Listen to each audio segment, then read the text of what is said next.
Čaute, vítajte. No, Daniel vymyslel content na stream. Máme tu programovacie jazyky, z ktorých viac ako polovicu som nemal ani tú šancu sa s nimi stretnúť. Ale môžeme si dať tier list. Otázka je v akom poradí. Môžeme začať C-čkom. C-čko je klasika, hej. C ako klasik. Skôr či neskôr, tak to povedané. Skôr či neskôr eventuálne by sa mal naučiť C-čko, ale nie z dôvodu, aby ho vedel používať a kodiť v ňom, ale aby chápal to, ako funguje počítač. Hej, že počítač sa skladá akože, nie že zo súčiastok, ale sú tam komponenty, hej, a treba sa naučiť rozmýšľať. Každý dobrý programátor by sa mal naučiť rozmýšľať v tom, že ako môže zaťažiť ktorý komponent a kde môže využívať silu a v akom rozmedzi. Clojure. Funkcionálny programovací jazyk postavený na Java. Kebyže sa bavíme iba o Clojure, môžeme dať, že je to super programovací jazyk, S ako super.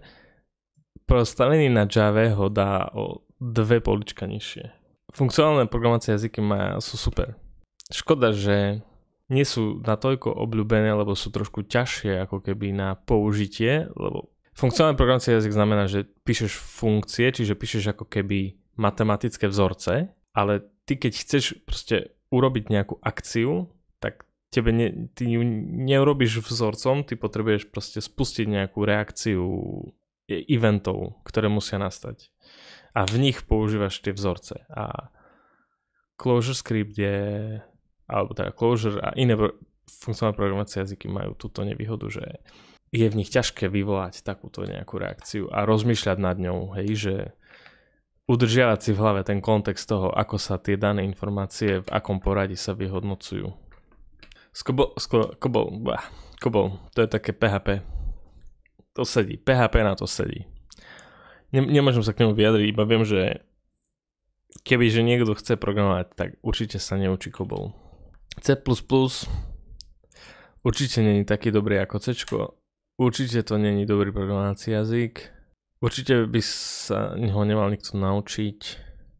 Tuto môžeme zastaviť. Chcem robiť game dev, ale nechcem robiť C++. Preto hovorím, že nemám skúsenosť s daným engineom ani so žiadnym takým komerčným engineom, lebo nemám záujem robiť v týchto horibilných programovacích jazykoch, ktoré sú znasilnené. C# je lepší ako C, ale má svoje nevýhody. Určite to není, že najlepší jazyk. Každý vie, že number uno je iba HTML lang. True není tu v tom liste, žiaľ. C a C++, fakt by si dal ešte vyššie? Akože chceš povedať, že není lepší jazyk ako C a C++? To sú proste, že super jazyky. Rozdiel medzi C-čkami. Toto C-čko je ako keby to, dá sa povedať, že originál C-čko, ktoré navrhli v dávnych rokoch, kde neviem kto, nechcem povedať, že 90. lebo nebudem mať pravdu, ale nie je tam, je strašne jednoduché, nemá veľmi veľa, nemá objekty, hej, nedá sa v ňom písať objektovo, proste C-čko je vyslovene iba ako keby reflekcia toho, ako je postavený počítač a vieme ho ovládať. C++ už sa snaží ako keby prijať nejakú abstrakciu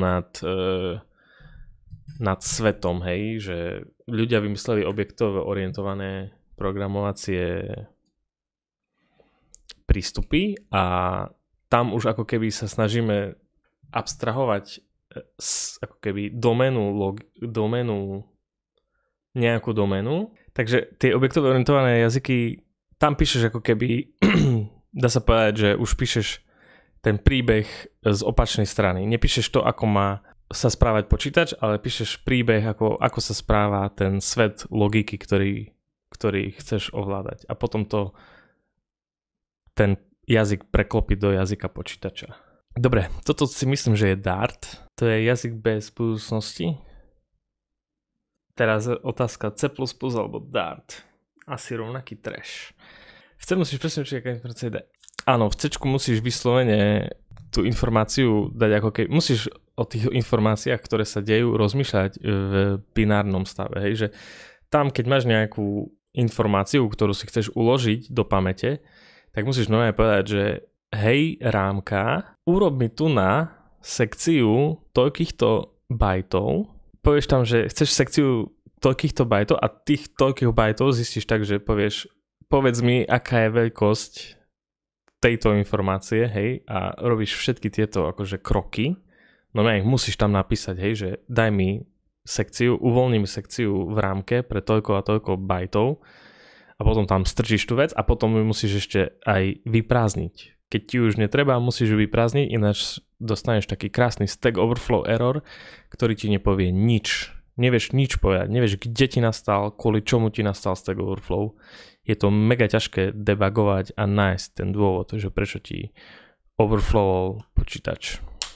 A moderné jazyky toto už vôbec neriešia, hej, že tam sa to všetko deje automaticky na pozadí. F-ko.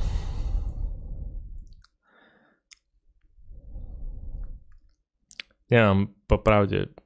F-ko bude F-ko. Mám tušenie, ale nie. R-ko, to je rovnaká kategória. Nie, R-ko je good, ale nie je až tak good. Haskell je super. Len má strašnú veľkú nevýhodu a musíš, na to, aby si urobil Hello World, musíš ovládať proste komplet celý jazyk, hej, že nie je tam tá learning curve. Proste musíš sa naučiť, to je ako keby, že musíš sa naučiť všetku matematiku, musíš vyštudovať celú vysokú školu a až potom ho môžeš použiť. Pôjde ku Clojure. Asi tak. C-čko je asi užitočnejšie pre ľudí ako Haskell. A možno tak. Možno až tak. Tak niekde medzi tým. Možno posunieme Clojure nižšie. Java. Hey Java, you run on 3 billion devices every year, 10 years in a row. Pekný koncept, ale neviem. Kedysi to bol, že najpoužívanejší programovací jazyk na svete. A už keď máš, predstav si, že si biznis ako Meta, máš Facebook, hej, môžeme nadávať na Facebook koľko chceme, ale proste ovládajú trh sociálnou sieťou. Predstav si, že máš proste taký veľký trh a potom spadneš a nikto ťa už nechce. Neviem. Java je ináč v pohode jazyk, len stratila zmysel. Akože syntax, není super, ale syntax je v pohode. Je to jednoduchý jazyk, dá sa naučiť, dáva zmysel, funguje dobre, len nemá zmysel. Nie. Tak. Tu patrí. Presne tam patrí. No, toto netuším, čo je. Vie niekto, čo je toto? Za programovací jazyk. Tu nás som prvýkrát, možno posledný, čo neviem, čo to je. Není to Go? Náhodou to posledné? Nejaká hlupá verzia Gočka? F# Software Foundation, to je F# je F, nie? Toto je F#? Digoni, to čo dali F# software? Takže to je F# a toto je potom čo, iba F? Fortran! Pozri na ňo! Nie ešte niečo pod PHPčkom, akože. Damn. Nie, PHPčko není ináč najhorší týr, hej. PHPčko je akože len špeciálna kategória. Poďme na to, ideme akože JavaScript. Ak je niečo horšie ako Java, tak je to JavaScript. Ako porovnávaš JS a TS? TS-ko je iba, akože, chápeš, je to iba nadstavba na JavaScript, ale JavaScript sám o sebe je fakt hrozný programovací jazyk. Že je fakt strašný. On je ozaj, to není joke, to je ozaj, že on je za 10 dní proste vymyslený jazyk pod tlakom, pod neviem či, proste tam nebol ani cieľ vytvoriť normálny programovací jazyk, to bol proste, potrebujeme nejaký hack do browsera, tak sme vyhackovali JavaScript.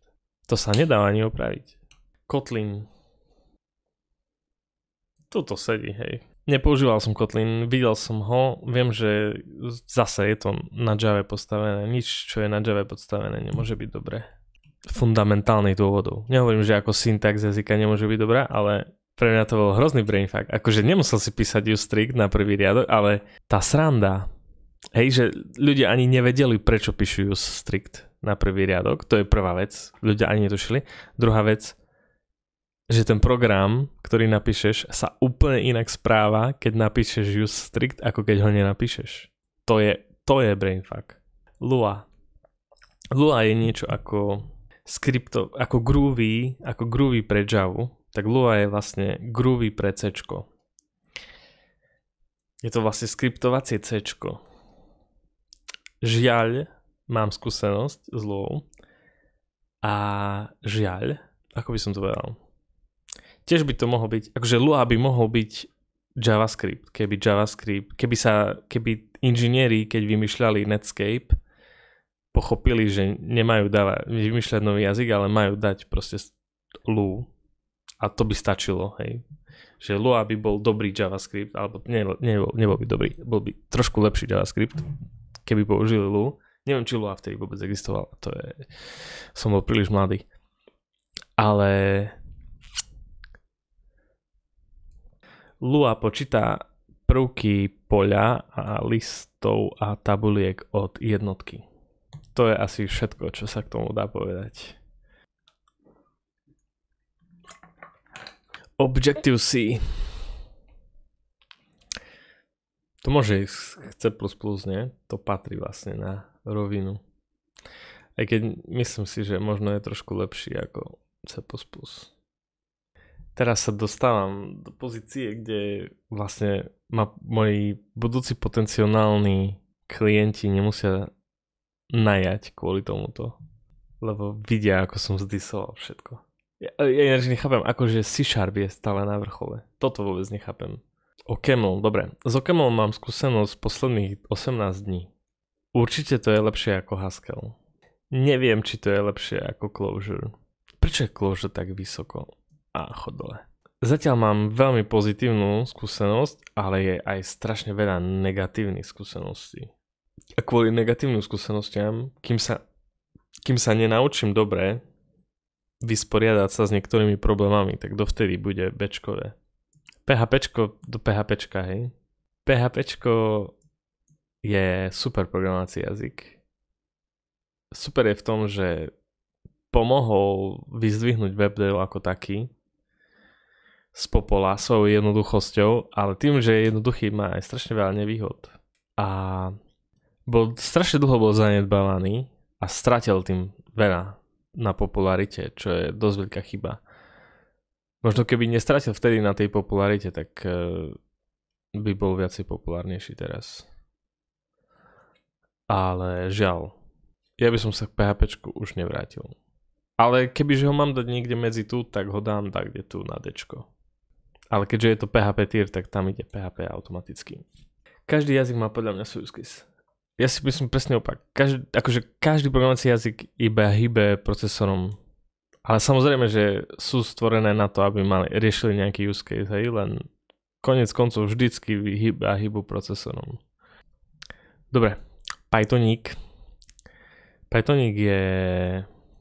V Pythonu mám málo skúseností, ale akože ako jazyk programovací je super. Hej, keď sa človek učí programovať a robí algoritmy a chce čítať pekný kód, ja chcem čítať pekný kód, tak v tomto všetkom je Python super. Use cases sú tiež mega, hej, že všetky tie matematické hlavy a machine learning a umelá inteligencia, tak oni si postavili proste svoj svet nad Pythonom, čo je pre mňa nepochopiteľné, lebo Python je mega prešpekulovaný a má veľa chýb a není vôbec efektívny. Ale keďže, hej, k C# sa hodí. Jo, kalkulačka tam je dobre, i tá grafická. Jo, všetko je super v Pythone. Fakt, Python má široký use case. Problém je, že není performantný. Ruby. No, Ruby je vlastne...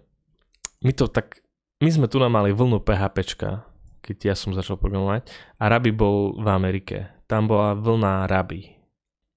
Mne sa ten jazyk ináč nepáči vôbec. Ani syntaxou, ani ničím.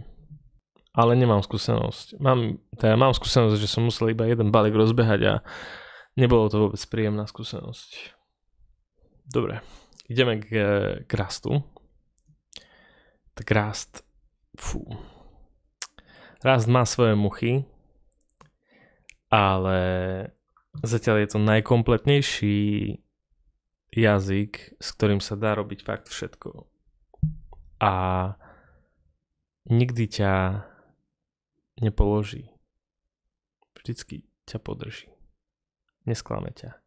Rust je jediný jazyk, dá sa povedať, že to je vlastne ako keď prišlo C-čko, tak C-čko prišlo po všetkých tých assembleroch po niekoľkých rokoch a Rust prišiel veľa rokov po C-čku a prišiel s revolučnou ideou borrow checkingu a memory managementom automatizovaným bez garbage kolektora. Sú tam aj nejaké functional programming koncepty, to je skôr, že Rust je, niekto to tak prirovnal, že Rust je ako keď C++ alebo C Sharp alebo nejaké C sklonuješ s OCamlom, hej, že prvý Rust compiler bol napísaný v OCamli. Hej, čiže Rust je veľmi inšpirovaný OCamlom, sú tam tie FP koncepty, ale je určený na to, aby sme ovládali, tak ako v C-čku, aby sme ovládali počítač, ako sa má správať počítač a korektnosť, hej, že píšeme správny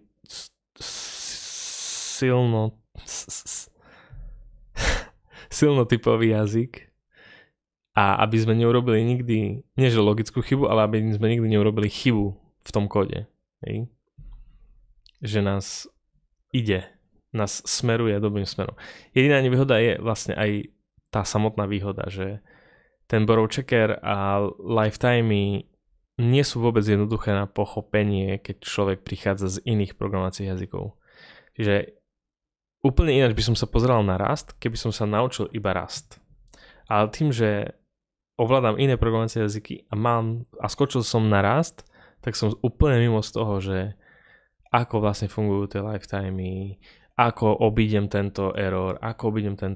Na druhú stranu, compiler je, že prvotriedny, keď stane sa chyba, tak to pekne vie povedať, že tu je tá chyba a dosť často ti to aj napovie, že takto ju oprav. Čiže ťa to tiež nakopáva, že máš sa ako posunúť. Zatiaľ čo pri OCamli, keď je niekde chyba, ja som mega stratený. A celý program mi svieti na červeno. A zistíš, že chýba mi iba jeden keyword, že daj in. Dobre, toto tu mám pocit, že poznám, ale nepoznám. Kde máme tu Java? Tak tu je Java, tu je Kotlin, tu je ClojureScript, tak tu je Scala. Scala je vlastne taká redemption pre javistov, ktorí chcú robiť functional programming.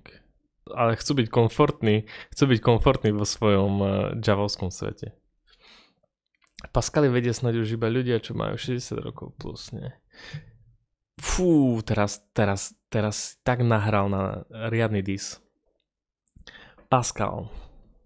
Moji bratia mali na strednej škole Pascal.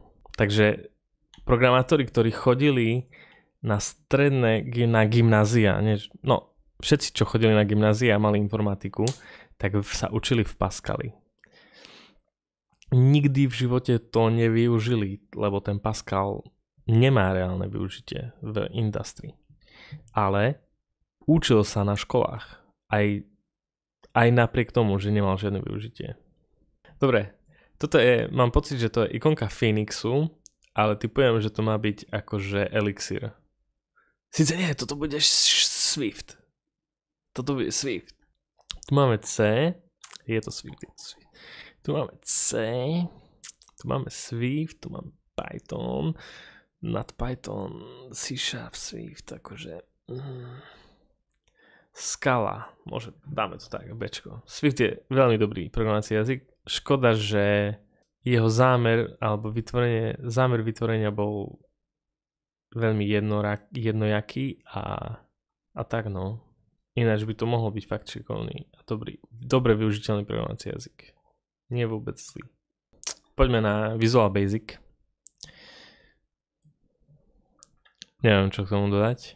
Na svoju dobu to bol asi veľmi pokrokový jazyk, ale dajak zapadol kameňom a s rucaninami a s všetkým starým. Kebyže Kebyže bolo ešte miesto, tak to dám asi ešte aj pod ten JavaScript. Neviem. TypeScriptík.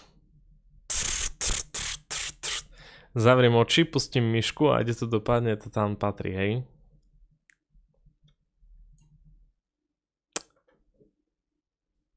Trafil som sa. Takto, TypeScript má jednu veľkú nevýhodu a to je to, že snaží sa vyliečiť niečo, čo je nevyliečiteľné.